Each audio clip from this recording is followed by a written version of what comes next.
তীব্র এই গরমে এই ঠান্ডা ঠান্ডা ডেজার্টটা খেলে আপনারও মনে হবে অমৃত খাচ্ছি। আসসালামু আলাইকুম। আজকে তৈরি করব ডাবের পুডিং। ডাব দিয়ে এত মজার একটি পুডিং তৈরি করা যায়, আসলে আপনি এটা বানানোর আগে বুঝতেই পারবেন না। খুব সহজেই ডাবের পুডিং রেসিপি আপনাদের সাথে শেয়ার করব। তো আমি এখানে একটি ডাব নিয়ে নিয়েছি, ডাবের থেকে পানিটা ঢেলে নিলাম। তো এখানে আমার 2 কাপের মতো ডাবের পানি হয়েছে। তো এই ডাবের পানিটাকে একটু ভালো করে ছেঁকে নিয়েছি। ছেঁকে নেওয়ার পরে ডাবের ভেতরে যে শাঁস রয়েছে সেটা আমি নিয়ে নিচ্ছি। চামচ দিয়ে সরাসরি করে তুলে নিতে পারেন। তো আমি চাচ্ছিলাম একটু ছোট ছোট হোক, তার জন্য এভাবে আগে কাঁটা চামচ দিয়ে করে নিয়েছি। এরপরে চামচ দিয়ে তুলে নিচ্ছি। তো গরমের দিনে এভাবে করে ডাবটাকে সুন্দর করে পুডিং তৈরি করে ফ্রিজে রেখে খেলে কিন্তু আপনার কাছে খুবই ভালো লাগবে। এরপরে আপনি এটা তৈরি করার পরে মনে হবে কি খাচ্ছি, এত মজার। তো ডাবের থেকে শাঁসটাকে তুলে একটা প্লেটে নিয়ে নিলাম।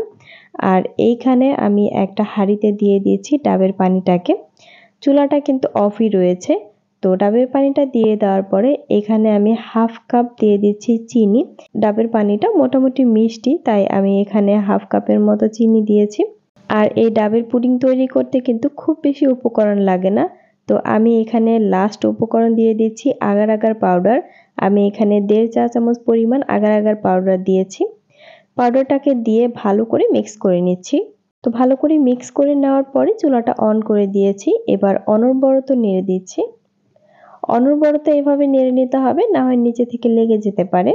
আর এই আগার আগার পাউডারটা কিন্তু আপনারা সুপার শপে পেয়ে যাবেন। যে কোনো ব্র্যান্ডের আগার আগার পাউডার কিনে নিতে পারেন।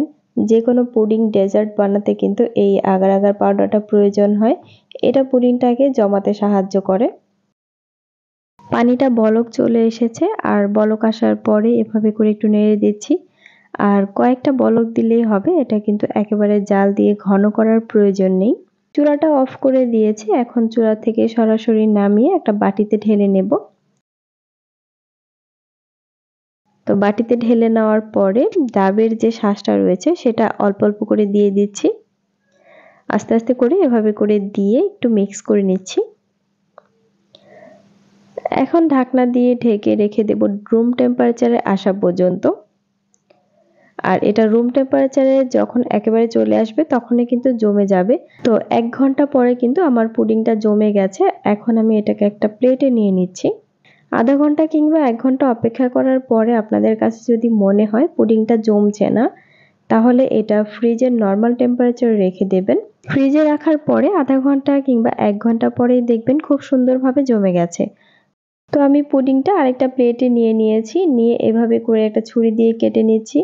জমার পরেও আপনারা এটা ফ্রিজে রেখে দিতে পারেন 20 মিনিটের জন্য। ঠান্ডা হওয়ার পরে পরিবেশন করতে পারেন, খুবই ভালো লাগে খেতে। তো দেখতেই পাচ্ছেন আমি পুডিংটাকে কেটে নিয়েছি, আর এটা দেখতে কতটা চমৎকার হয়েছে। খেতে খুবই ভালো লাগে, আর বানানো কিন্তু অনেক সহজ।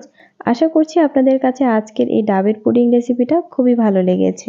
ভালো লাগলে লাইক, কমেন্ট অ্যান্ড শেয়ার করবেন। সবাই ভালো থাকবেন। আল্লাহ হাফেজ। আসসালামু আলাইকুম।